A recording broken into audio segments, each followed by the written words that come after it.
ബിസ്മില്ലാഹി റഹ്മാനി റഹീം. അൽഹംദുലില്ലാഹി റബ്ബിൽ ആലമീൻ. വസല്ലല്ലാഹു അലാ നബീന മുഹമ്മദിൻ വഅലാ ആലിഹി വസ്വഹ്ബിഹി അജ്മഈൻ. അമ്മാ ബഅദ്. പ്രിയമുള്ള ഖുർആൻ പഠിതാക്കളെ, അസ്സലാമു അലൈക്കും വറഹ്മത്തുള്ളാഹി. പരിശുദ്ധ ഖുർആനിലെ 53-ാം അധ്യായം സൂറത്തുൻ നജ്മാണ് നമ്മൾ പഠിച്ചുകൊണ്ടിരിക്കുന്നത്. ഈ സൂറത്തിലെ ആദ്യ 4 ആയത്തുകളാണ് ഇതിനകം നമ്മൾ മനസ്സിലാക്കിയത്. ഇന്ന് ഇൻഷാ അല്ലാഹ് 5 മുതൽ 10 വരെയുള്ള ആയത്തുകൾ നമുക്ക് നോക്കാം. അഊദു ബില്ലാഹി മിനശ് ശൈത്വാനിർ റജീം. അല്ലമഹു ശദീദുൽ ഖുവാ ذو مرة فاستوى وهو بالأفق الأعلى ثم دنا فتدلى فكان قاب قوسين أو أدنى فأوحى إلى عبده ما أوحى.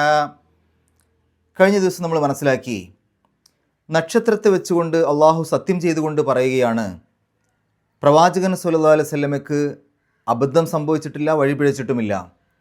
അദ്ദേഹം തന്നിഷ്ടപ്രകാരം എന്തെങ്കിലും സംസാരിക്കുന്നവനല്ല.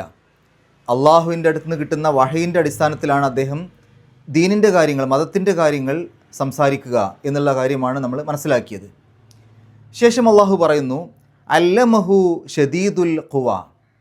അല്ലമ പഠിപ്പിച്ചു, അലിമ പഠിച്ചു അല്ലെങ്കിൽ അറിഞ്ഞു, അല്ലമ പഠിപ്പിച്ചു. അല്ലമഹു, ഹു എന്ന് പറഞ്ഞാൽ അദ്ദേഹത്തെ. അപ്പോൾ അല്ലമഹു അദ്ദേഹത്തെ പഠിപ്പിച്ചു. ഷദീദുൽ ഖുവ, ഷദീദ് എന്ന് പറഞ്ഞാൽ അധികമായുള്ളവൻ. അൽ ഖുവ ശക്തി. ഷദീദുൽ ഖുവ ശക്തി അധികമായുള്ളവൻ എന്ന് പറഞ്ഞാൽ അതിബലവാൻ അല്ലെങ്കിൽ അതീവ ശക്തിയുള്ളവൻ. ഒന്നിച്ചായത്തിൻ്റെ അർത്ഥം അല്ലമഹു ഷദീദുൽ ഖുവ, അതിബലവാൻ അല്ലെങ്കിൽ അതീവ ശക്തിയുള്ളവൻ അദ്ദേഹത്തെ പഠിപ്പിച്ചു. അടുത്തായത് ദു മിറത്തിൻ ഫസ്തവ. ദു എന്ന് പറഞ്ഞാൽ ഉള്ള അല്ലെങ്കിൽ ഉള്ളവൻ. മിറത്തിൻ, മിറത്ത് എന്ന് പറഞ്ഞാൽ കരുത്ത് അല്ലെങ്കിൽ ബുദ്ധിശക്തി, ഭംഗി, അങ്ങനെയൊക്കെ അർത്ഥമുണ്ട്. അപ്പോൾ ദു മിറത്തിൻ കരുത്തുള്ളവൻ, നേരത്തെ കഴിഞ്ഞ ആയത്തിൽ പറഞ്ഞ അതേപോലെ തന്നെ ബലവാൻ അല്ലെങ്കിൽ ബുദ്ധിശക്തിയുള്ളവൻ അല്ലെങ്കിൽ ഭംഗിയുള്ളവൻ. ദു മിറത്തിൻ. ഫസ്തവ, ഫ എന്ന് പറഞ്ഞാൽ എന്നിട്ട്. ഇസ്തവ, ഇസ്തവ എന്ന് പറഞ്ഞാൽ ശരിയായി നിലകൊണ്ടു അല്ലെങ്കിൽ സാക്ഷാൽ രൂപത്തിൽ നിലകൊണ്ടു.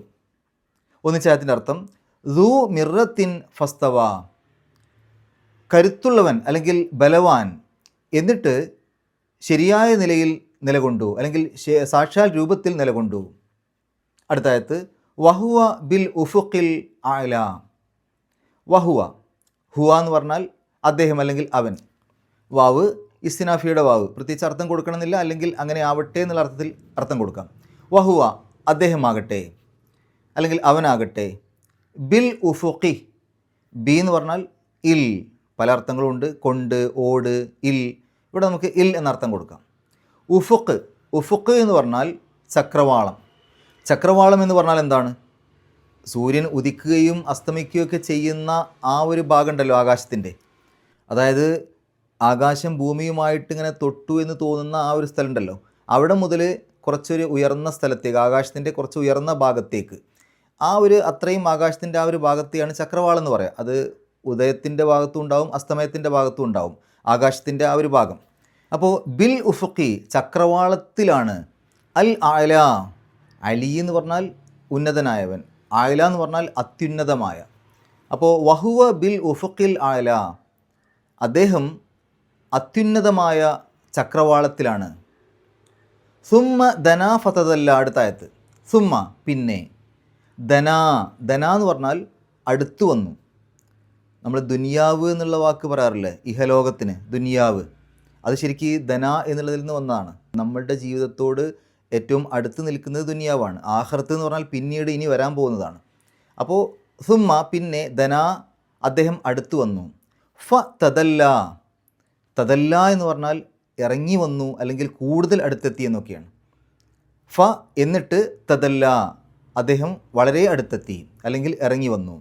ഒന്നിച്ചായത്തിൻ്റെ അർത്ഥം സുമ്മ ദനാ ഫതദല്ല, പിന്നെ അദ്ദേഹം അടുത്തു വന്നു എന്നിട്ട് കൂടുതൽ അടുത്തെത്തി അല്ലെങ്കിൽ ഇറങ്ങി വന്നു.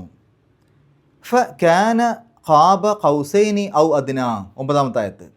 ഫ അങ്ങനെ അല്ലെങ്കിൽ എന്നിട്ട്, കാന അദ്ദേഹം ആയി, ഖാബ ഖൗസൈനി. ഖാബ എന്ന് പറഞ്ഞാൽ പോലെ, അല്ലെങ്കിൽ അത്രയോളം എന്നൊക്കെ പറയില്ലേ, ഒരു അളവിൽ എന്നൊക്കെ പറയാമല്ലോ, ആ രൂപത്തിൽ പറയാനാണ് ഖാബ ഉപയോഗിക്കുക. അത് അടുത്ത പദവുമായിട്ട് ചേർത്ത് പറയുമ്പോഴാണ് അർത്ഥം മനസ്സിലാവുക. ഖൗസൈനി, ഖൗസ് എന്ന് പറഞ്ഞാൽ വില്ല്, അമ്പും വില്ലും എന്നൊക്കെ പറയുന്നതിൽ ആ വില്ല്, ആ വളഞ്ഞ സാധനം ഉണ്ടല്ലോ, അതാണ് വില്ല്. ഖൗസൈനി എന്ന് പറഞ്ഞാൽ 2 വില്ലുകൾ. ഖാബ ഖൗസൈനി എന്ന് ഒന്നിച്ച് പറയുമ്പോൾ 2 വില്ലോളം, അല്ലെങ്കിൽ 2 വില്ലളവിൽ, 2 വില്ല് പോലെ എന്നുള്ള രൂപത്തിലൊക്കെ പറയാം. ഖാബ എന്ന് പറഞ്ഞാൽ അതുപോലെ, അല്ലെങ്കിൽ ആ അളവിൽ, അത്രയോളം എന്നൊക്കെ പറയാനാണ് ഖാബ ഉപയോഗിക്കുക. അപ്പോൾ ഖാബ ഖൗസൈനി 2 വില്ലോളം, അല്ലെങ്കിൽ 2 വില്ലളവിൽ. ഈ വില്ലളവ് എന്ന് പറഞ്ഞാൽ സാധാരണ നമ്മൾ ഈ വില്ലിൻ്റെ, അമ്പും വില്ലും ഉള്ളതിൽ വില്ലിൻ്റെ ഒരറ്റം മുതൽ അതിൻ്റെ നടുഭാഗത്തേക്കുള്ളതിനെയാണ് ഒരു വില്ലളവ് എന്ന് പറയാറുള്ളത്. അപ്പോൾ 2 വില്ലളവ് എന്ന് പറഞ്ഞാൽ ആ ഒരറ്റം മുതൽ മറ്റേ അറ്റം വരെയുള്ള അളവ്, അല്ലെങ്കിൽ നമ്മൾ പറഞ്ഞ ഒരു വില്ലളവിൻ്റെ ഇരട്ടി എന്ന് പറഞ്ഞാൽ വളരെ അടുത്ത് എന്നുള്ള സൂചനക്കാണ് അത് ഉപയോഗിക്കുന്നത്. ഔ അല്ലെങ്കിൽ അദ്ന, അദ്ന എന്ന് പറഞ്ഞാൽ കൂടുതൽ അടുത്തത്. അപ്പോൾ ഒന്നിച്ചായത്തിൻ്റെ അർത്ഥം ഫകാന ഖാബ ഖൗസൈനി ഔ അദ്ന. എന്നിട്ട് അദ്ദേഹം 2 വില്ലോളം ആയിത്തീർന്നു, അല്ലെങ്കിൽ അതിനേക്കാൾ അടുത്തത്, അല്ലെങ്കിൽ കൂടുതൽ അടുത്തത് എന്ന് പറഞ്ഞാൽ അല്ലെങ്കിൽ അതിനേക്കാൾ അടുത്തത്. അടുത്ത ആയത്ത് ഫ ഔഹ ഇല അബ്ദിഹി മാ ഔഹ.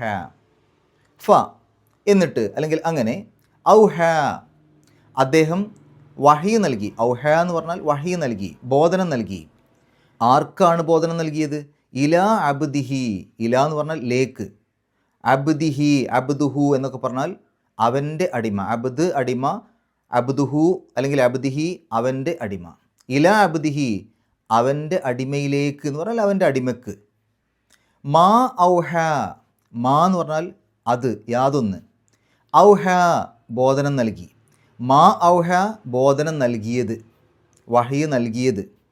ഒന്നിച്ചായത്തിൻ്റെ അർത്ഥം ഫ ഔഹ ഇല അബ്ദിഹി മാ ഔഹ. എന്നിട്ട് അദ്ദേഹം അവൻ്റെ അടിമക്ക് അവൻ വഹിയായിട്ട് നൽകിയത് വഹി നൽകി. അതിൻ്റെ വിശദീകരണത്തിൽ കൃത്യമായിട്ട് മനസ്സിലാവും. ശരി, നമ്മളിപ്പോൾ ഈ ആയത്തുകളുടെ വാക്കർത്ഥങ്ങൾ പരിചയപ്പെട്ടു. ഇനി നമുക്ക് വിശദീകരണത്തിലേക്ക് പോവാം. ഇവിടെ 5-ാമത്തെ ആയത്തിൽ അള്ളാഹു പറയുന്നത് അല്ലമഹു ഷദീദുൽ ഖുവ.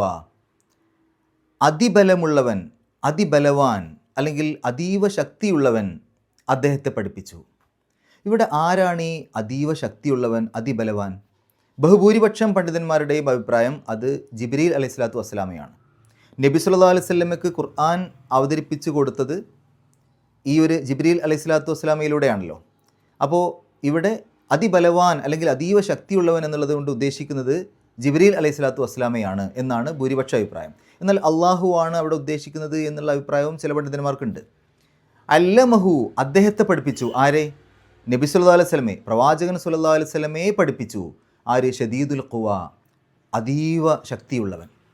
ജിബ്രീൽ അലൈഹിസ്സലാത്തു വസ്സലാമയ്ക്ക് അതീവ ശക്തിയുണ്ട്.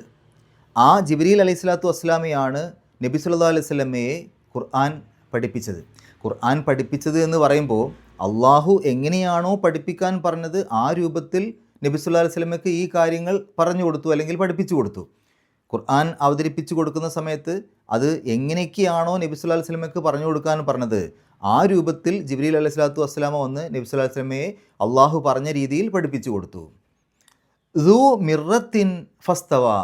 ദൂ മിറത്തിൻ, ആ ഒരു ജിബ്രീൽ അലൈഹിസ്സലാത്തു വസ്സലാമയെ ഒന്നും കൂടെ വിശദീകരിക്കുകയാണ്, വിശേഷിപ്പിക്കുകയാണ്. കരുത്തുള്ളവൻ, അല്ലെങ്കിൽ ബുദ്ധിശക്തിയുള്ളവൻ, അല്ലെങ്കിൽ ഭംഗിയുള്ളവൻ. ഇവിടെ ഏത് അർത്ഥവും യോജിക്കും. കരുത്തുള്ളവനാണ്, ബുദ്ധിയുള്ളവനാണ്, അതുപോലെ തന്നെ ഭംഗിയുള്ളവനാണ്. ഈ ഭംഗിയുള്ള എന്നുള്ള അർത്ഥം കൊടുക്കുമ്പോൾ മറ്റൊരു കാര്യം കൂടെ നമുക്ക് മനസ്സിലാക്കാൻ സാധിക്കും. ഇപ്പോൾ വളരെയധികം വിരൂപമുള്ള, കണ്ടാൽ തന്നെ പേടി തോന്നിപ്പിക്കുന്ന രൂപത്തിൽ ആരെങ്കിലും വന്നിട്ട് പഠിപ്പിക്കാൻ നിന്ന് കഴിഞ്ഞാൽ നമുക്കൊന്നും മനസ്സിലാവില്ല. നമുക്കത് പേടിച്ചിട്ടായിരിക്കും നമ്മൾ നിൽക്കുക. നമുക്കതൊന്നും കൃത്യമായിട്ട് മനസ്സിലാക്കാനേ തോന്നില്ല. അതേ സമയത്ത് വളരെ സ്നേഹത്തോടു കൂടി, നല്ല ഒരു ഭംഗിയുള്ള ഒരു രൂപത്തോടു കൂടി നമ്മളോട് വന്നിട്ട് കാര്യങ്ങൾ പറയുമ്പോൾ നമുക്കത് കേട്ട് നിൽക്കാൻ തോന്നും. അപ്പോൾ ദൂ മിറത്തിൻ, കരുത്തുള്ളവനാണെങ്കിൽ ബലവാനാണ്, അല്ലെങ്കിൽ ബുദ്ധിയുള്ളവനാണ്, അല്ലെങ്കിൽ ഭംഗിയുള്ളവനാണ്. ഫസ്തവ, എന്നിട്ട് അവൻ അല്ലെങ്കിൽ അദ്ദേഹം ശരിയായി നിലകൊണ്ടു, സാക്ഷാൽ രൂപത്തിൽ നിലകൊണ്ടു. അപ്പോൾ ജിബ്രീൽ അലൈഹിസ്സലാത്തു വസ്സലാമയുടെ ശരിയായ രൂപത്തിൽ നിലകൊണ്ട 2 സന്ദർഭങ്ങളാണ് നമുക്ക് മനസ്സിലാക്കാൻ സാധിക്കുന്നത്. ഒന്ന് ഈ സന്ദർഭത്തിലാണ്, രണ്ടാമത്തത് മിഹ്റാജിൻ്റെ ആ ഒരു രാത്രിയിലാണ്. നബി സല്ലല്ലാഹു അലൈഹി വസല്ലമയും കൊണ്ട് ജിബ്രീൽ അലൈഹി സ്വലാത്തു വസ്സലാം ആകാശങ്ങളിലേക്ക് പോയല്ലോ. ആ ഒരു സന്ദർഭത്തിലും ജിബ്രീൽ അലൈഹി സ്വലാത്തു വസ്സലാമയുടെ ശരിയായ രൂപത്തിലാണ് നബി സല്ലല്ലാഹു അലൈഹി വസല്ലമക്ക് കാണാൻ സാധിച്ചത്. ഈ ഒരു സന്ദർഭത്തിലും, ഇപ്പോൾ ഈ ഒരു സൂറത്തിൽ പറയുന്ന ഈ സന്ദർഭത്തിലും ജിബ്രീൽ അലൈഹി സ്വലാത്തു വസ്സലാമയുടെ ശരിയായ രൂപത്തിലാണ് പ്രവാചകൻ സല്ലല്ലാഹു അലൈഹി വസല്ലമ ജിബ്രീൽ അലൈഹി സ്വലാത്തു വസ്സലാമയെ കണ്ടത്. അപ്പോൾ ഫസ്തവ, ശരിയായി നിലകൊണ്ടു അല്ലെങ്കിൽ സാക്ഷാൽ രൂപത്തിൽ നിലകൊണ്ടു എന്ന് പറഞ്ഞാൽ ജിബ്രീൽ അലൈഹി സ്വലാത്തു വസ്സലാമയുടെ സാക്ഷാൽ രൂപം എങ്ങനെയാണോ ആ രൂപത്തിലാണ് നിലകൊണ്ടത്, ഒരു മനുഷ്യരൂപത്തിലൊന്നുമല്ല. ഇപ്പോൾ ഹിറാ ഗുഹയിലൊക്കെ വെച്ച് ഖുർആൻ പറഞ്ഞു കൊടുക്കാൻ വേണ്ടി വന്ന സമയത്ത് അപ്പോൾ ഒരു മനുഷ്യരൂപത്തിലാണ് വന്ന് കാര്യങ്ങൾ പറഞ്ഞു കൊടുക്കുന്നത്. പക്ഷേ ഇവിടെ അങ്ങനെയല്ല. ഇവിടെ ശരിയായ രൂപത്തിൽ തന്നെയാണ് പ്രവാചകൻ സല്ലല്ലാഹു അലൈഹി വസല്ലമ ജിബ്രീൽ അലൈഹി സ്വലാത്തു വസ്സലാമയെ കാണുന്നത്. ഈ ശരിയായ രൂപം എന്നുള്ളത് കൊണ്ട് ഉദ്ദേശിക്കുന്നത് എങ്ങനെയാണ് എന്നുള്ളതൊക്കെ അതിൻ്റെ ചെറിയ രൂപത്തിലുള്ള കാര്യങ്ങളൊക്കെ ഹദീസുകളിൽ വന്നതാണ്, നമുക്കറിയാവുന്നതാണ്. ഒട്ടേറെ ചിറകുകളുള്ള ഒരു വലിയ രൂപം, ആ രൂപത്തിലാണ് കാണുന്നത്. ഇനി എവിടെയായിട്ടാണ് പ്രവാചകൻ സല്ലല്ലാഹു അലൈഹി വസല്ലമ ഈ ജിബ്രീൽ അലൈഹി സ്വലാത്തു വസ്സലാമയെ കണ്ടത്? വഹുവ ബിൽ ഉഫുഖിൽ അഅല, അദ്ദേഹം അത്യുന്നതമായ ചക്രവാളത്തിലായിരുന്നു. ഇവിടെ ജിബ്രീൽ അലൈഹി സ്വലാത്തു വസ്സലാമയെ അവൻ എന്ന് പറയണോ അദ്ദേഹം എന്ന് പറയണോ, രണ്ടാണെങ്കിലും പ്രശ്നമില്ല. കാരണം ജിബ്രീൽ അലൈഹി സ്വലാത്തു വസ്സലാം ഒരു മലക്കാണ്. നമുക്ക് അദ്ദേഹം എന്ന് പറയാം, അല്ലെങ്കിൽ അവൻ എന്ന് പറയാം. അപ്പോൾ അദ്ദേഹം ബിൽ ഉഫുഖിൽ അഅല, അത്യുന്നതമായ ചക്രവാളത്തിലായിരുന്നു എന്ന് പറഞ്ഞാൽ ആകാശത്തിൻ്റെ ആ ഒരു അങ്ങേ അറ്റത്ത്, ആ ഒരു മേൽഭാഗത്തായിരുന്നു. സുമ്മ ദനാ ഫതദല്ല, എന്നിട്ട് അദ്ദേഹം അടുത്തു വന്നു, പിന്നെ ഇറങ്ങി വന്നു. അപ്പോൾ ആ ചക്രവാളത്തിലുള്ള ജിബ്രീൽ അലൈഹി സ്വലാത്തു വസ്സലാം നബി സല്ലല്ലാഹു അലൈഹി വസല്ലമയുടെ അടുത്തേക്ക് ഇങ്ങനെ വന്നു, എന്നിട്ട് നബി സല്ലല്ലാഹു അലൈഹി വസല്ലമ നിൽക്കുന്ന സ്ഥലത്തേക്ക് ഇറങ്ങി വന്നു, അല്ലെങ്കിൽ അടുത്തു വന്നു, പിന്നീട് കൂടുതൽ അടുത്തു വന്നു. ഫകാന ഖാബ ഖൗസൈനി ഔ അദ്ന, എത്രത്തോളം അടുത്തു വന്നു എന്നുള്ളത് അവിടെ ഈ ഒരു ഖുർആൻ ആദ്യമായി കേൾക്കുന്ന ആ നാട്ടുകാർക്ക് മനസ്സിലാകുന്ന ഭാഷയിൽ പറയാണ്. 2 വില്ലോളം അടുത്തു വന്നു, അല്ലെങ്കിൽ അതിനേക്കാൾ കൂടുതൽ വന്നു. അപ്പോൾ ഈ 2 വില്ലോളം എന്ന് പറയുമ്പോൾ നമ്മൾ അർത്ഥം പറഞ്ഞപ്പോൾ പറഞ്ഞു, അമ്പും വില്ലും ഉള്ളതിൽ ആ വില്ലിൻ്റെ ഒരറ്റം മുതൽ നടുഭാഗം വരെയാണ് ഒരു വില്ലളവ്. അപ്പോൾ 2 വില്ലളവ് എന്ന് പറഞ്ഞാൽ അതിൻ്റെ ഒരു ഇരട്ടി. അപ്പോൾ അത് വളരെ അടുത്ത് എന്ന് പറയാൻ വേണ്ടി അവർക്ക് മനസ്സിലാകുന്ന ഒരു രൂപത്തിൽ പറഞ്ഞതാണ്. 2 വില്ലോളം എന്നൊക്കെ പറയുമ്പോൾ അവരുടെ മനസ്സിലൊരു ധാരണ വരും, അത്രയും അടുത്ത് വന്നു എന്ന്. അവർക്കറിയാം ഈ 2 വില്ലളവ് എന്ന് പറഞ്ഞാൽ എത്രയാണെന്നുള്ളത്. അപ്പോൾ വളരെ വളരെ അടുത്ത് വന്നു എന്ന് കാണിക്കാനാണ് അത് ഉപയോഗിച്ചത്. ഔ അതിന്, അല്ലെങ്കിൽ അതിനേക്കാൾ അടുത്ത് വന്നു എന്ന് പറഞ്ഞാൽ വളരെ അടുത്താണ് വന്നത് എന്ന് കാണിക്കാനുള്ള ഒരു പദപ്രയോഗമാണ്. 2 വില്ലോളം അല്ലെങ്കിൽ അതിനേക്കാൾ കൂടുതൽ, അത്രയും അടുത്ത് വന്നു എന്ന് കാണിക്കാനാണ്. എന്നിട്ടോ ഫ ഔഹ ഇല അബ്ദിഹി മാ ഔഹ, എന്നിട്ട് അദ്ദേഹം ഫ ഔഹ, അദ്ദേഹം ബോധനം നൽകി. ആര്? ജിബ്രീൽ അലൈഹി സ്വലാത്തു വസ്സലാം ബോധനം നൽകി, വഹയ് നൽകി. ഇവിടെ ഔഹ എന്നുള്ളതിന് അള്ളാഹു എന്നുള്ള അർത്ഥം കൊടുത്തവരുണ്ട്, ജിബ്രീൽ എന്നുള്ള അർത്ഥം കൊടുത്തവരുണ്ട്. ജിബ്രീൽ ബോധനം നൽകി അല്ലെങ്കിൽ അള്ളാഹു ബോധനം നൽകി, രണ്ടർത്ഥവും കൊടുത്തവരുണ്ട്. കുറച്ചും കൂടെ യോജിക്കുന്നതായിട്ട് മനസ്സിലാവുന്നത് ജിബ്രീൽ അലൈഹി സ്വലാത്തു വസ്സലാം ബോധനം നൽകി. ആർക്ക്? ഇലാ അബ്ദിഹി, അവൻ്റെ അടിമക്ക്. അവൻ്റെ അടിമ, ഇവിടെ അവൻ്റെ എന്ന് പറയുമ്പോൾ അള്ളാഹുവിൻ്റെയാണ്. ഇലാ അബ്ദിഹി, അവൻ്റെ അടിമക്ക്, അള്ളാഹുവിൻ്റെ അടിമക്ക്, അല്ലാതെ ജിബ്രീൽ അലൈഹി സ്വലാത്തു വസ്സലാമയുടെ അടിമക്ക് എന്ന് പറയില്ലല്ലോ. അപ്പോൾ അള്ളാഹുവിൻ്റെ അടിമക്ക് ജിബ്രീൽ അലൈഹി സ്വലാത്തു വസ്സലാം ബോധനം നൽകി. മാ ഔഹ, അവൻ ബോധനം നൽകിയത്.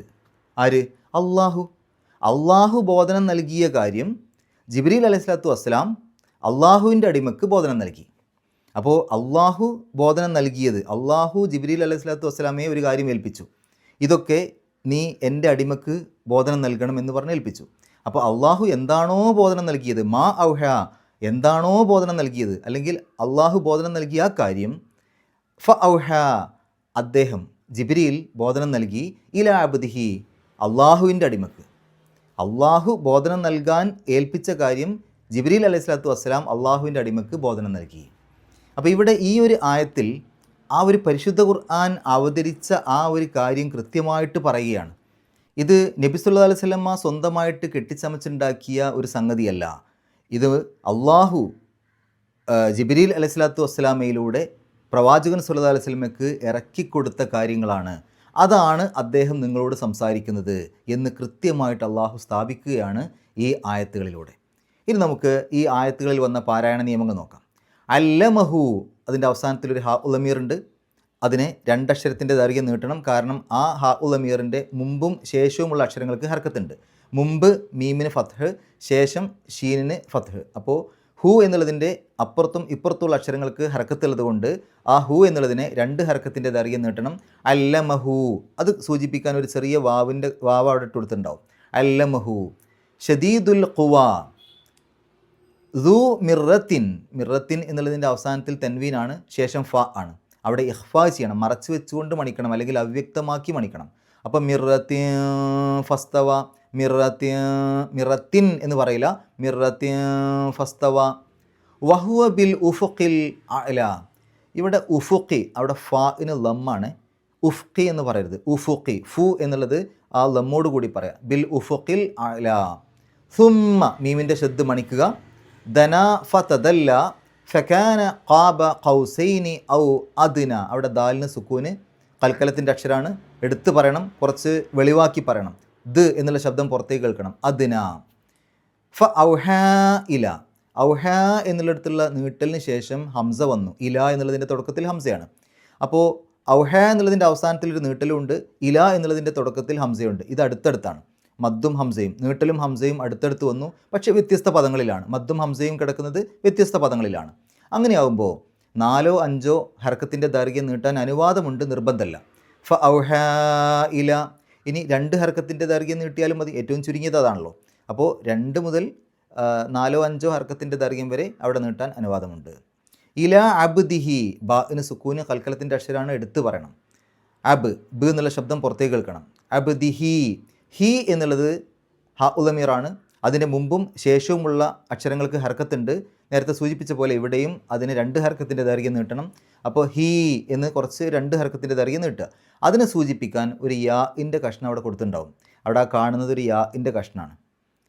ഈ ഹു എന്നാണെങ്കിൽ അവിടെ വാവാണ് ഇട്ട് കൊടുക്കുക. ഹി എന്നാകുമ്പോൾ യാഇൻ്റെ കഷ്ണമാണ് ഇട്ട് കൊടുക്കുക. അബ്ദിഹി മാ ഔഹ, മാ എന്നുള്ള നീട്ടൽ, അതിനുശേഷം ഔഹ എന്നുള്ളതിൻ്റെ തുടക്കത്തിൽ ഹംസ. അപ്പോൾ നീട്ടലും ഹംസയും അടുത്തടുത്ത് വന്നു, പക്ഷേ വ്യത്യസ്ത പദങ്ങളിലാണ്. 4 5 ഹർക്കത്തിൻ്റെ ദൈർഘ്യം നീട്ടാൻ അനുവാദമുണ്ട്, നിർബന്ധമല്ല. മദ് മുൻഫസിൽ എന്നാണ് അതിന് പറയാം. ഇവിടെ ശ്രദ്ധിക്കേണ്ട ഒരു കാര്യം, ഇപ്പോൾ ഇതേപോലത്തെ ഒരു മദ് മുൻഫസിലാണല്ലോ ഫ ഔഹ ഇല എന്നുള്ളിടത്ത് വന്നത്. അവിടെ നമ്മൾ 4 5 ഹർക്കത്തിൻ്റെ ദൈർഘ്യമാണ് നീട്ടിയതെങ്കിൽ ഈ മാ ഔഹ എന്നുള്ളിടത്തും അതുപോലെ തന്നെ നീട്ടലാണ് ഭംഗി, അതാണ് ഏറ്റവും ഉത്തമം. ഇനി ഫ ഔഹ എന്നുള്ളിടത്ത് നമ്മൾ 2 ഹർക്കത്തിൻ്റെയോ മറ്റൊക്കെ ദൈർഘ്യമാണ് നീട്ടിയെങ്കിൽ അത് അതേ അളവ് തന്നെ ഈ മാ ഔഹ എന്നുള്ളിടത്ത് തന്നെ നീട്ടുക. അല്ലാതെ ഒരു സ്ഥലത്ത് 4 5 ഹർക്കത്തിൻ്റെ ദൈർഘ്യം, മറ്റൊരു സ്ഥലത്ത് 2 ഹർക്കത്തിൻ്റെ, അങ്ങനെ ആക്കുമ്പോൾ അതൊരു അഭംഗിയായിരിക്കും, അത് കേൾക്കുമ്പോൾ ഒരു ഭംഗി ഉണ്ടാവില്ല. അപ്പോൾ ഒരു സ്ഥലത്ത് നമ്മളൊരു ഭാഗം പാരായണം ചെയ്യുമ്പോൾ ഒരേ രൂപത്തിലുള്ള നിയമം പാലിക്കാൻ ശ്രമിക്കുക, അതാണ് ഏറ്റവും നല്ലത്. ശരി, നമുക്ക് ഈ ആയത്തുകളൊന്ന് പാരായണം ചെയ്യാം, ശേഷം ഗ്രാമർ പറയാം. അഊസു ബില്ലാഹി മിനശ് ശൈത്വാനിർ റജീം. അല്ലമഹു ശദീദുൽ ഖുവ ദു മിറത്തിൻ ഫസ്തവ വഹുവ ബിൽ ഉഫുഖിൽ അഅല ثم دنا فتدلى فكان قاب قوسين أو أدنى فأوحى إلى عبده ما أوحى. ഗ്രാമർ നോക്കുകയാണെങ്കിൽ അല്ലമഹു ഷദീദുൽ ഖുവ, ഷദീദുൽ ഖുവ ശക്തി അധികമായുള്ളവൻ. അപ്പോൾ ഷദീദ് എന്നുള്ളതിനെ അൽ ഖുവ എന്നുള്ളതിലേക്ക് ചേർത്തു. മുലാഫ് മുലാഫിൻ ഇലൈഹിയാണ്. അപ്പോൾ അൽ ഖുവ എന്നുള്ളത് മുലാഫിൻ ഇലൈഹിയാണ്. മുലാഫിൻ ഇലൈഹിക്ക് എപ്പോഴും ഇറാബ് ജറായിരിക്കും, സാധാരണ കസ്ർ കൊണ്ടാണ് സൂചിപ്പിക്കുക. പക്ഷേ ഈ ഖുവ എന്നുള്ളതിൻ്റെ അവസാനത്തിൽ ഉച്ചരിക്കാത്തൊരക്ഷരമുണ്ട്, അതിന് ശരിക്ക് നമ്മൾ ഇല്ലത്തിൻ്റെ അക്ഷരം എന്നാണ് പറയാം. അവിടെ നമുക്ക് അതിന് ഫത്ഹോ കസ്റോ ലമ്മോ ഒന്നും ഇട്ട് കൊടുക്കാൻ പറ്റില്ല, അതുകൊണ്ട് അതിനെ രോഗമുള്ള അക്ഷരം എന്നൊക്കെ പറയും. ഇല്ലത്തിൻ്റെ അക്ഷരം, അതിൻ്റെ മേലെ ഹർക്കത്തൊന്നും ചേരില്ല. അപ്പോൾ അവിടെ അതിന് ജറാണ് അല്ലെങ്കിൽ കസ്റാണ് എന്നുള്ള രൂപത്തിൽ നമ്മൾ വിചാരിക്കാനേ പറ്റുള്ളൂ. അപ്പോൾ ഖുവ എന്നുള്ളത് ആ ഒരു പദത്തിന് ജറ് കിട്ടിയ രൂപത്തിലാണ്, കാരണം ഷദീദ് എന്നുള്ളതിന് അതിലേക്ക് ചേർത്തത് കൊണ്ട് അത് മുലാഫിൻ ലേഹിയാണ്.